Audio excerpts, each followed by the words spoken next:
Welcome to MojoPlays, and today we aren't talking about the hits, we're talking about the games that should have gotten more love.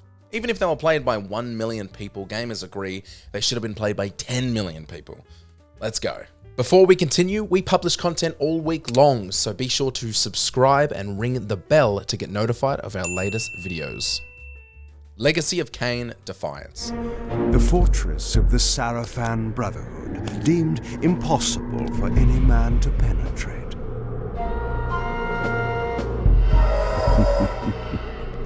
Impossible for any man. The first Legacy of Kain game, Blood Omen Legacy of Kain, put us in the shoes of Kain, introducing us to this epic gothic vampire world. The next game, Legacy of Kain Soul Reaver, put us in the shoes of Raziel, introducing us to the core mechanics that would define the genre, and a much more enjoyed protagonist. This PS2 classic by the name of Legacy Kain Defiance put us in the shoes of both protagonists, each equipped with a dope sword, slicing their way through this bloody and graphic campaign together. How this game series didn't continue is beyond me. The gameplay and combat is fun and flows well enough for a game of its time. With solid reviews, this is well worth your time. Klonoa 2 Lunatea's Veil. With the complexity and frustration often found in modern games, players will appreciate the straightforward appeal of a platformer that delivers tight, engaging mechanics to keep them hooked, and also doesn't give them a hemorrhoid-inducing rage found in platformers like Crash Bandicoot 2. Klonoa 2 Lunatea's Veil exemplifies simplicity, and it deserves more recognition than just being labelled one of the PS2's most underrated titles. The game's platforming is its core strength, pushing players to hone their skills as they navigate its achievably challenging levels. Klonoa is pretty much dead as a series, but this game is still a classic.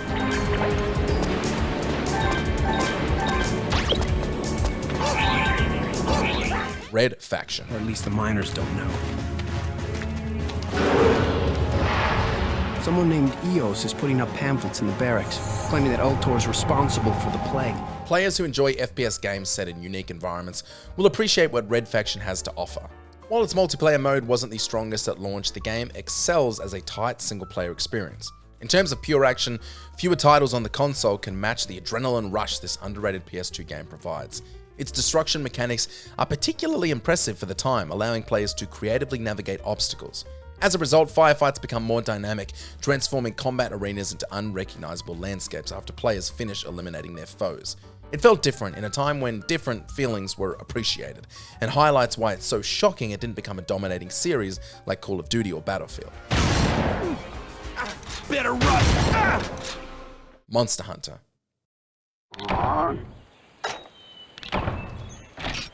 Here is the game that started one of the best game series of all time. Many don't remember that Monster Hunter even began on the PS2, taking full advantage of the underutilized online capabilities of the PS2. Although servers have been shut down since 2008, going back and playing solo in a single-player campaign is a trip. The game is a far simpler version of the current entries, but still feels 100% like a Monster Hunter game. It's got depth that is still incredibly fun to explore, and a challenge that is harder than the current games. Replaying this classic still proves to be wildly fun, and it should have been more appreciated by Western audiences way back when it released in 2004.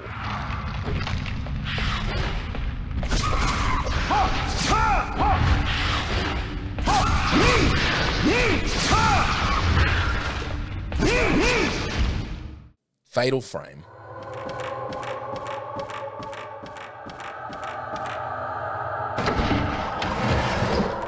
When it comes to underappreciated titles, Fatal Frame almost always comes to players' minds. Fatal Frame was underappreciated largely due to its niche appeal and competition from more mainstream horror titles. Released during a time when action-oriented games dominated, it offered a unique take on horror with its focus on atmosphere, storytelling, and psychological terror rather than combat.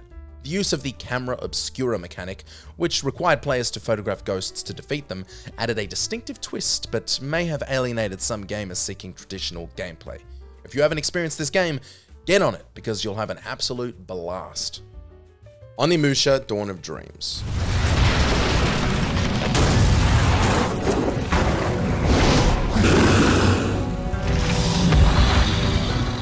Onimusha is a series of hack-and-slash games that hold a significant place in gaming history, featuring a fixed camera perspective and set against the backdrop of Japan's rich and diverse heritage. Hack-and-slash has stood the test of time, while fixed camera doesn't get as much love from mainstream developers. Combining the two was a move that proved really interesting, and perhaps would have continued had fixed camera been more desired by modern gamers. The games are cherished not only for their historical context, but also for incorporating supernatural elements that enhance the narrative.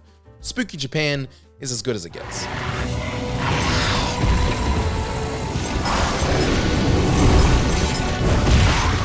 Black. What have you got?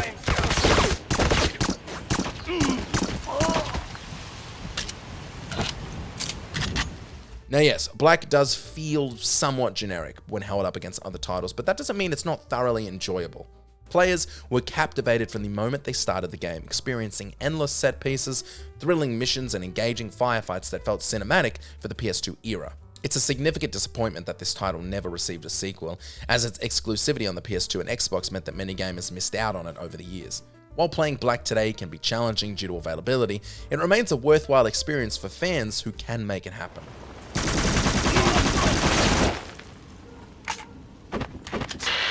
2-1, this is 3, nothing heard. Proceeding to top hat, over.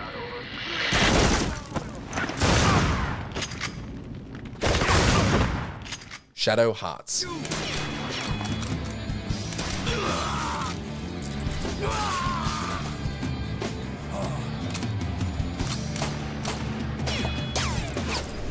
Here's one of my personal favorites. Shadow Hearts is a JRPG that boasts a distinctively unique aesthetic. Its gothic influences, combined with elements reminiscent of H.P. Lovecraft, created one of the most intriguing horror JRPGs available.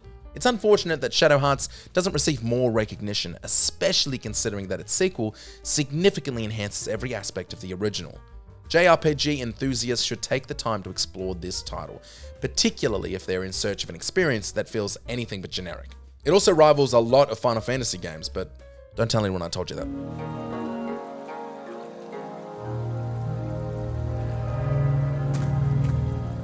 Yakuza II.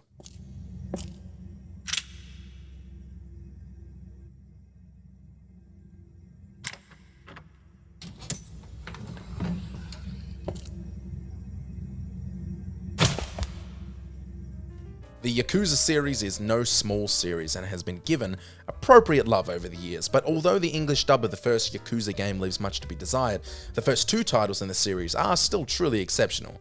Not only are they much forgotten now with the series exploding, much like Monster Hunter, they weren't exactly given the love they truly deserved at release either, much like Monster Hunter. They combine well-crafted crime dramas with exciting beat-em-up action, establishing a standout franchise, and Yakuza 2 remains the best of the two. The game exudes style, from its captivating soundtrack to its impressive presentation. For the time, it was a mammoth. Dawn of Mana. 2006 was a solid year for underappreciation. Perhaps there's something to that.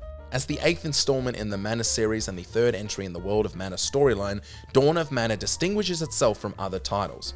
Rather than following the typical RPG format, it offers a blend of action and adventure in a 3D environment.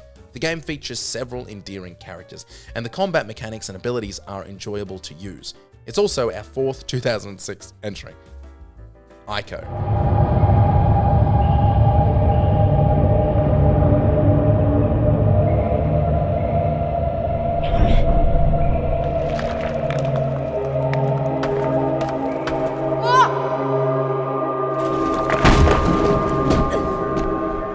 It's unfortunate that Japan Studios closed its doors, as the studio was behind some incredible games. While Shadow of the Colossus is easily their most acclaimed work, Iiko deserves just as much recognition. This beautiful game tells a classic boy meets girl story with its own unique twists. Escorting Yorda, avoiding guards, and solving puzzles makes for a truly engaging experience. The game's captivating art style adds a sense of wonder to every single moment, creating a magical atmosphere. The game's fairly accessible today, so it's definitely worth your time.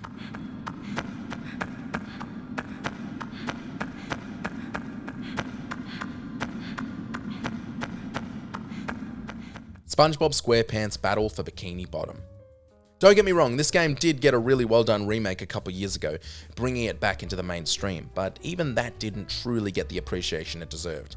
And the original game back in 2003 suffered the same fate, becoming more of a cult classic than a classic classic. SpongeBob SquarePants Battle for Bikini Bottom is a game that offers fun for players of all ages, combining classic platforming elements with quests and puzzles featuring beloved characters from the series. Its vibrant, colourful world perfectly captures the look and feel of the TV show, making it an instant hit for any fan of the franchise. Okami.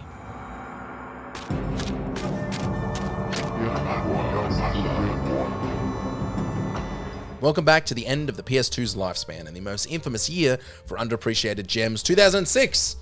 Again, Okami features a stunning and distinctive art style, placing players in the role of Amaterasu, a white wolf with the power to manipulate the world using a special ability known as the Celestial Brush. Inspired by The Legend of Zelda, it shares elements such as dungeon exploration, boss battles, and open world adventure. Proving to be a winning formula for Nintendo, it worked equally as well for the PS2, yet was missed by many. It snuck through like a ninja, and killed relatively undetected.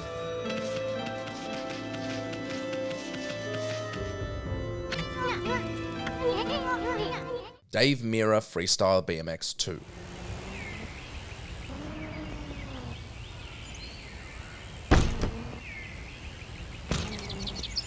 Dave Mirra, the lesser-known X-Sports star, released a fantastic BMX game series titled Dave Mirra Freestyle BMX. Like himself and many similar games, he has long been overshadowed by the Tony Hawk series and Tony Hawk himself, who dominated the extreme sports genre at the time. Freestyle BMX 2 isn't necessarily underrated, as it's widely considered one of the best extreme sports games outside of the Tony Hawk franchise, but it is often overlooked, with far less gamers having experienced it despite its quality. The sales on the second entry were strikingly low, killing the series for good.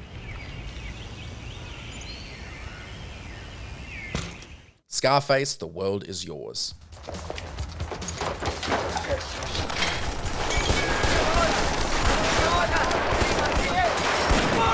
Wanna play games?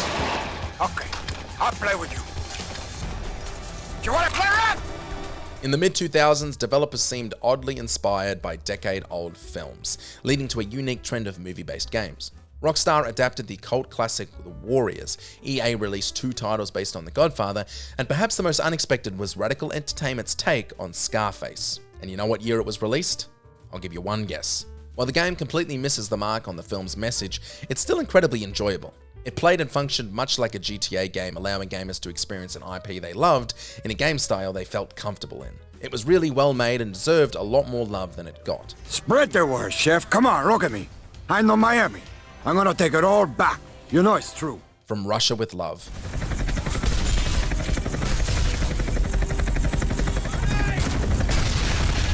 GoldenEye 007 is often considered one of the best games of all time, setting a bar for 007 games that was difficult to beat. But in 2005, From Russia with Love was released on the PS2 and went relatively under the radar, which was shocking considering the game, dare I say it, rivals the previously mentioned N64 Titan.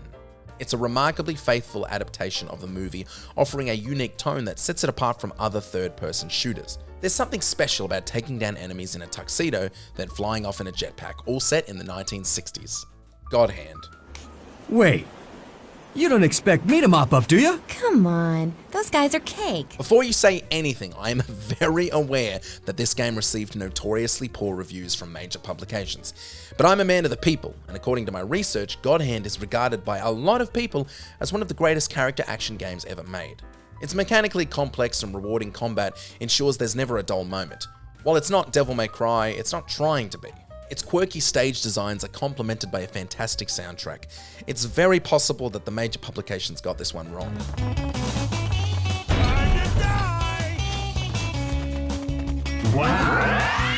Red Dead Revolver.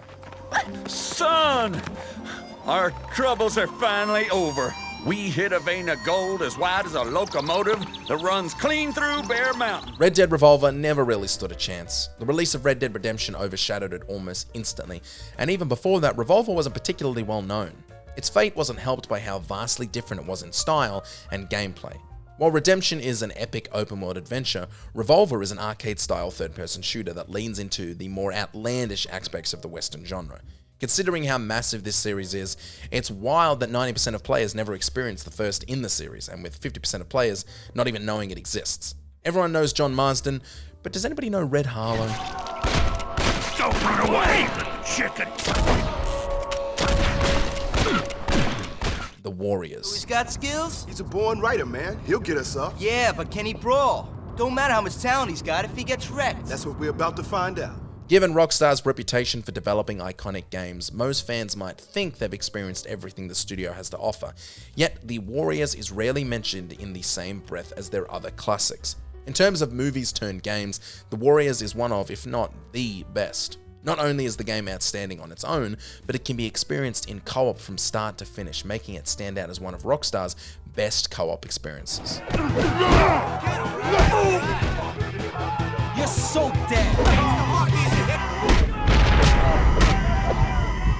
Shadow of the Colossus.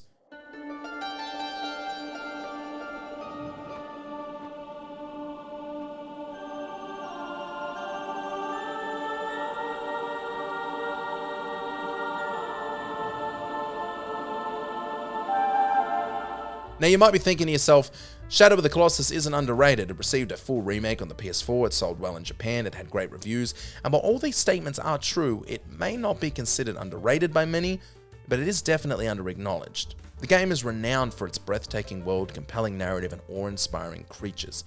Everything about this game is original, from gameplay, to the world, to the lore, to the secrets. Shadow of the Colossus should not just be a well-received game, it should be a contender for best PS2 game of all time, which it rarely is, which is why it's on this list.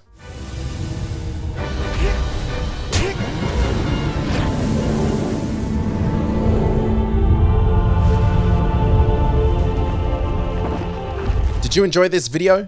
Check out these other clips from MojoPlays and be sure to subscribe and ring the bell to be notified of our latest videos.